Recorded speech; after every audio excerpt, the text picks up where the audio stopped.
Est-ce que vous pouvez vous présenter et présenter votre parcours? Oui, je suis Rafael Rodriguez, je suis espagnol, ça fait déjà 8 ans que j'habite en France et je suis ingénieur informaticien.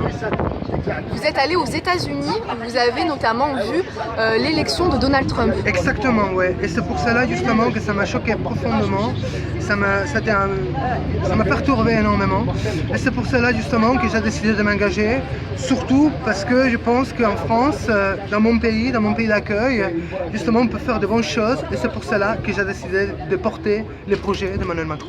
Qu'est-ce qui vous faisait peur dans le programme de Donald Trump?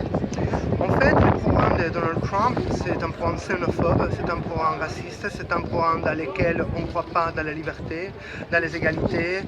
Et c'est certainement un programme dans lequel je ne pourrais jamais être d'accord. Et surtout parce que c'est quelqu'un qui représente toutes les valeurs lesquelles je ne peux pas du tout défendre. Et la crainte du coup pour vous, c'était qu'il y ait Marine Le Pen qui accède au pouvoir ici en France? Absolument, mais c'est pas uniquement la crainte de Marine Le Pen en France. Si on regarde autour, si on fait les tours en Europe, on voit un peu ce qui se passe en Grande-Bretagne avec le Brexit. On regarde un peu ce qui se passe en Pologne avec les gouvernements d'extrême droite. On regarde un peu ce qui se passe dans certains mouvements qu'il y a dans des pays comme l'Italie ou l'Espagne, voilà, le Cinque Terre et Podemos. Et c'est pour cela justement que j'ai dit c'est bon Raphaël, je pense qu'en effet la France c'est un des meilleurs pays de cette Europe, laquelle j'aime énormément. Et c'est pour cela, justement, je disais, bon, aujourd'hui, quel est le meilleur candidat qui peut porter un projet progressiste, réformateur et qui peut porter aussi le consensus nécessaire pour aboutir toutes les réformes nécessaires?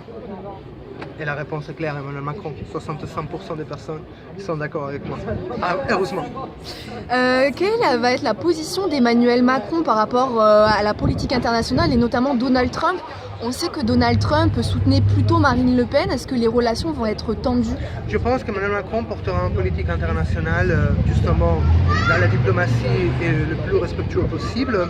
Surtout parce que malgré Donald Trump, on a beaucoup de relations bilatérales, pas uniquement à niveau économique, même à niveau culturel.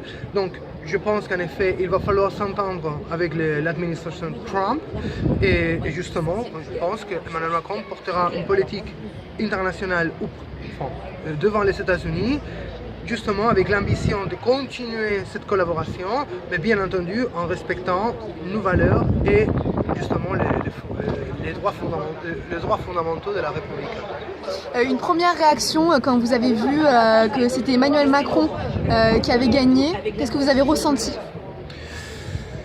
À part l'euphorie du moment, vraiment la tranquillité de savoir que pendant 5 ans, on a arrêté certains mouvements d'extrême droite, la tranquillité de savoir que les projets de l'Union européenne, c'est lui dans lesquels je crois et surtout lesquels je aime infiniment, continuera.